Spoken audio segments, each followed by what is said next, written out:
Imagina que una comunidad entera es invitada a recibir atención médica y lo que termina ocurriendo es un experimento que les negó lo que hoy consideramos un tratamiento básico. Supuestamente, esto fue diseñado para entender una enfermedad, pero terminó siendo una lección sobre hasta dónde se puede caer en la ética humana. En 1932, en el corazón de la pobreza más brutal de los Estados Unidos, cientos de hombres fueron reclutados bajo la promesa de tratamiento médico gratuito por mala sangre. ¿Acaso fue ignorancia médica lo que sucedió o algo muchísimo peor? Nos situamos en plena Gran Depresión, el peor colapso económico en la historia moderna. Estados Unidos estaba en ruinas, el Producto Interno Bruto había caído casi un 30%, millones de personas estaban sin empleo y la mitad de la población negra en Estados Unidos no podía encontrar trabajo. En ese contexto de miseria y falta de acceso a servicios básicos entra el Instituto de Tuskegee, una universidad históricamente negra,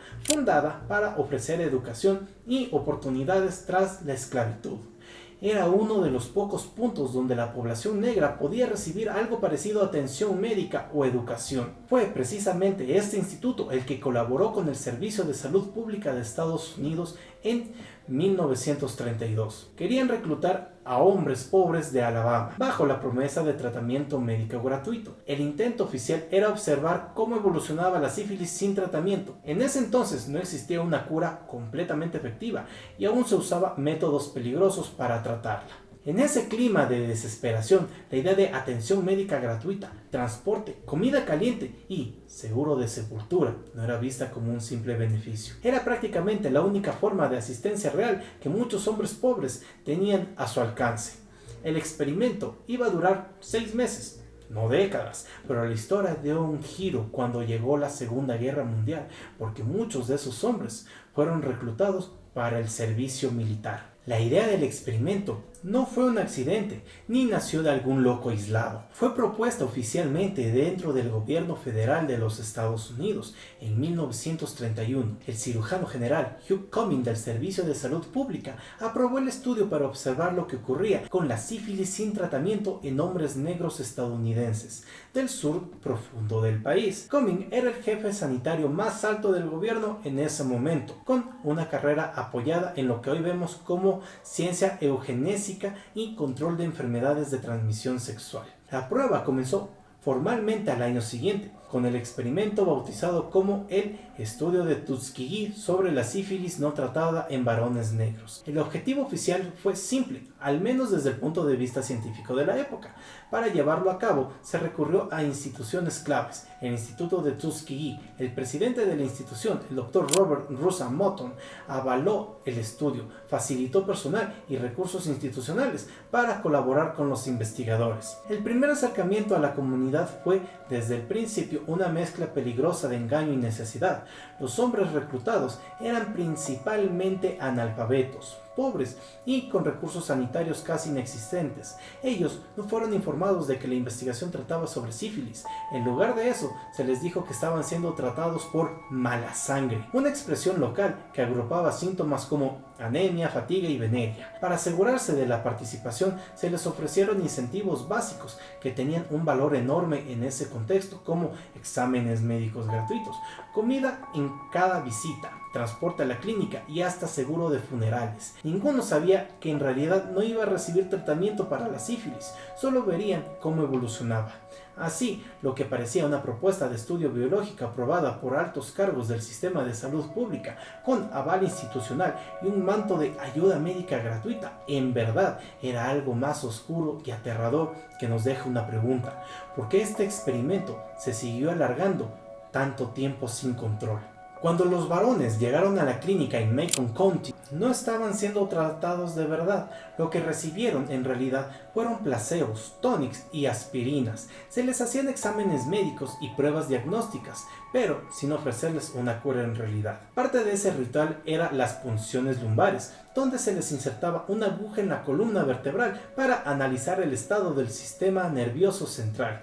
También se usaban rayos X y análisis de sangre para monitorear la progresión de la infección. El experimento siguió por más de 40 años, donde más de 40 mujeres contrajeron sífilis en el proceso y 19 niños nacieron con sífilis congénita, una forma de transmisión vertical que ocurre cuando la madre infectada pasa la infección al feto durante el embarazo, según los registros oficiales del CDC. Aquí empieza la conexión con otro error médico. El doctor John Charles Cutler fue posteriormente uno de los responsables del estudio de Tuskegee, el mismo tipo que dirigió experimentos de sífilis en Guatemala entre el 46 y 48. En Guatemala, Cutler estuvo directamente involucrado en estudios donde se infectó deliberadamente a personas con sífilis, gonorrea y otras enfermedades sin consentimiento, incluyendo soldados, prisioneros o enfermos mentales. Cutler volvió de Guatemala directamente a Estados Unidos para seguir con el estudio de Tuskegee.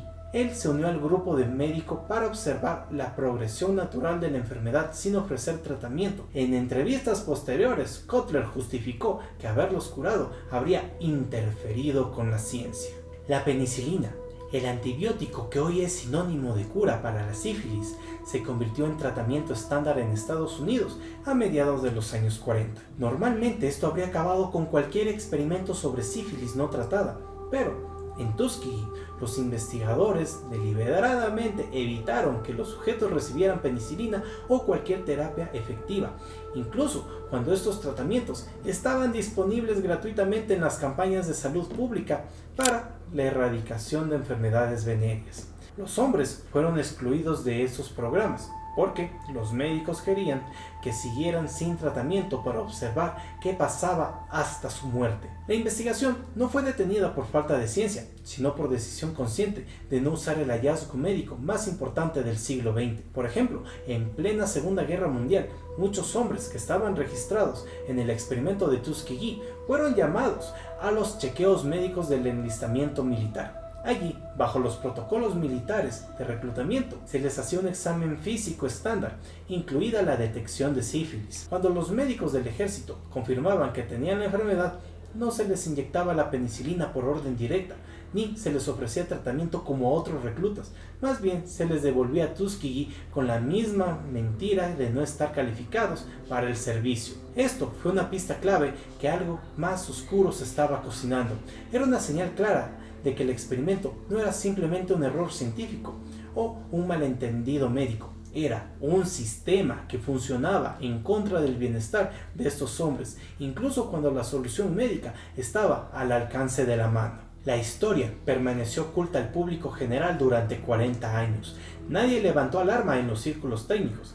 Ningún civil sabía realmente lo que estaba ocurriendo. Todo cambió gracias a Peter Buxton, un epidemiólogo social. Buxton se topó con la información interna sobre el estudio en 1976 y, consciente de que no había consentimiento informado, escribió cartas de protesta interna para detenerlo. Sus jefes ignoraron sus quejas y lo acusaron de ser problemático. Buxton siguió insistiendo y en 1972 decidió filtrar documentos sobre el estudio a la prensa.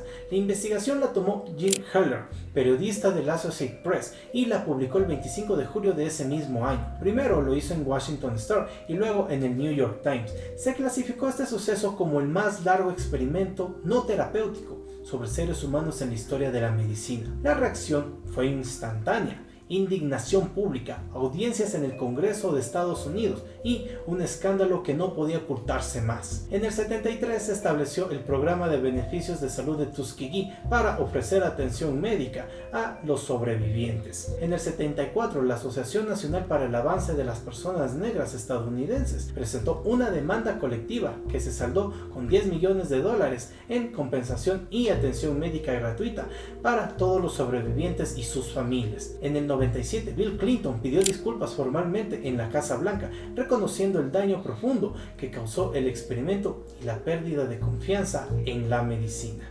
Durante la era de Tuskegee, los investigadores pudieron robar décadas de salud y vidas humanas porque no existían mecanismos que obligaran a los científicos a informar, a obtener consentimiento real o a supervisar estudios de manera independiente. Lo que pasó en Tuskegee ya no se puede repetir legal ni éticamente hoy, en países con sistemas de investigación sólidos. Existen comités en todo el mundo que revisan y supervisan cualquier investigación con seres humanos para garantizar que se respeten derechos, seguridad y bienestar de los sujetos. También la comunidad científica en general ha incorporado a las enseñanzas el informe de Belmont, que estableció principios éticos fundamentales como respeto por las personas, beneficencia y justicia. La pregunta que queda y que la ciencia todavía debe enfrentar no es solo sobre cómo se cura enfermedades, sino cómo se construye confianza y equidad en la salud pública. Tuskegee nos recuerda que la ciencia no puede avanzar sin transparencia ni equidad, porque incluso una causa que parece científica o noble puede corromperse sin supervisión ética estricta y sin responsabilidad social, porque la luz es buena y es un placer para los ojos ver el sol. En otras palabras, la transparencia y la claridad son esenciales para que la ciencia ilumine. Si esta historia te dejó con más preguntas que respuestas, te leo en comentarios. ¿Qué otro caso te gustaría que investiguemos? Si te interesa este tipo de historias, suscríbete al canal. Cada semana exploramos sucesos donde la ciencia, la medicina y lo inquietante se cruzan. Yo soy Israel Alminate y esto fue Radar Científico. Si quieres seguir el proyecto más de cerca, también estamos en todas las plataformas.